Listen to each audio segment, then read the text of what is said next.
While we continue covering the COVID-19 crisis throughout the afternoon, our focus is going to remain on the aftermath of one of the worst mass killings in modern Canadian history. And we begin with some breaking news out of Nova Scotia. The RCMP has just released new information on the number of victims. They now say 22 people were killed. And we're also learning new details about the shooter and how he carried out his murderous rampage. Throughout the day, we're hearing from people who knew and loved those who lost their lives.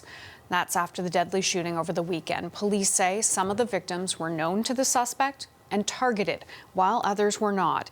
We're going to show you how they're being remembered in this time of COVID-19.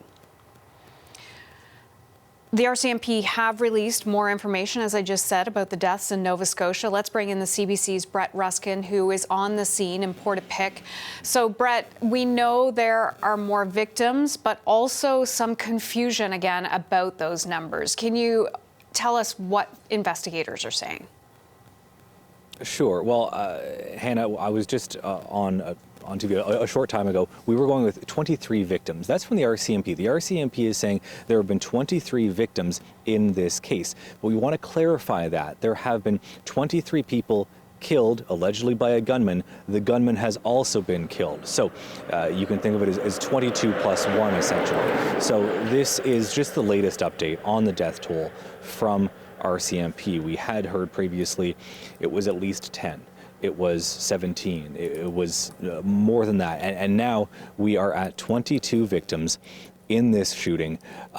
Something that the RCMP had warned us of, had warned the public of, that there would likely be an increase in the death toll, but it certainly does not make the reality of that increase any easier. This information is coming from the RCMP based on a news release that they put out. There was no press conference or news conference today. They put out a statement as well as a series of questions and answers, essentially, that offered some details. One of the other things that stood out for me was that the uniform that he was wearing, the shooter, during at least the beginning of this investigation, was an authentic RCMP uniform. We were wondering if it was clothing that looked like an RCMP uniform. We now know from the questions and answers that RCMP put out that it was an authentic uniform, in fact. Hannah?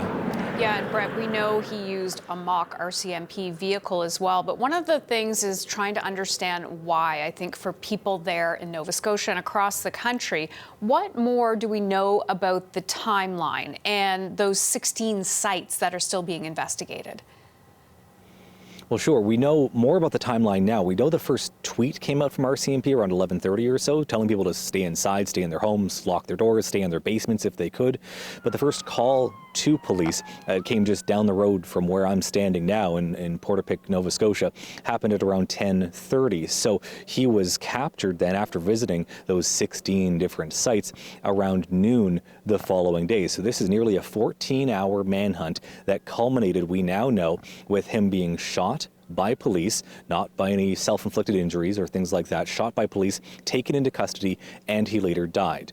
That is slightly new details or a clarification from police that we have now received from this news release from the RCMP as well. Still many questions, though, left unanswered regarding this investigation, with weeks and months left possibly in this investigation at this site, at 15 other sites. Just a massive jigsaw puzzle for police to put all these pieces together to find out exactly what happened when.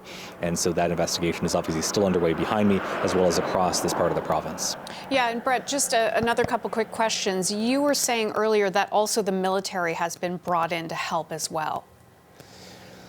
The military has brought in for a certain capacity, offering help with logistics and things like that. So some military officials are still here inside. There's there's many people down there helping with the investigation as well. There's heavy equipment also. An excavator is being used because police explained that there were a series of fires that had been set, and there could have been remains of individuals found within the rubble, within the remains of those buildings. We now know, based on this news release, that there have in fact been remains of people found in those burnt out buildings. What we don't know, according to this release, is if the death toll will continue to climb from these 22 victims that we now know of. Yeah, right, because we did hear from police over the weekend that they would say there could potentially be more. And this one, it seems to be like they have given a number and haven't qualified it with that as of yet. We know you're looking into that, Brett. And just one final thing, one of the big questions from a lot of people in the East Coast, and I don't know if you can even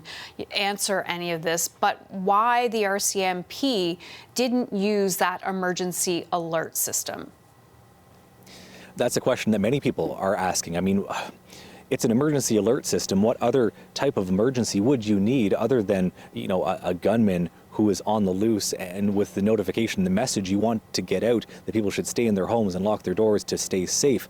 But that emergency notification, the beacon that makes that buzzing noise in your phone and your television and your radio for all platforms, was not used. The RCMP explained their decision, sort of, saying that they chose to use Twitter. They chose to put out the tweets. It's a fast way to do it. There are many followers here in Nova Scotia that follow the RCMP Nova Scotia account. That was the choice that they made at the time.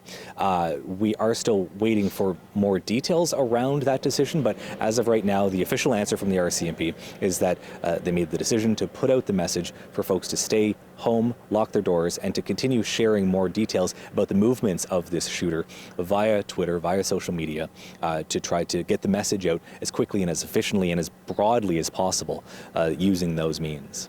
Brett Ruskin, thanks for all your great reporting on this story. I know it's difficult for you and for your colleagues. You're doing a great job.